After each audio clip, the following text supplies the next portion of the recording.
This fairly complex end-of-line system has 2 in-feeds, one manual in-feed using a pallet jack and one from an automated line.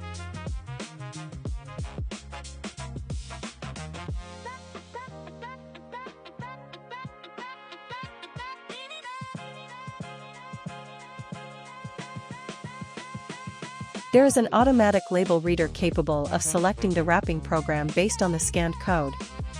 The load arrives at the wrapping machine, where a pneumatic lift, installed without requiring a pit, helps wrap the bottom of the load.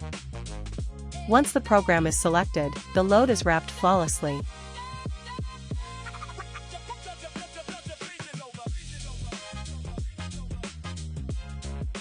If the automatic scanner is unable to read the labels, there is a manual scanner at the exit. Operators can request access to the other side of the long conveyor line, pausing and resuming the outfeed process.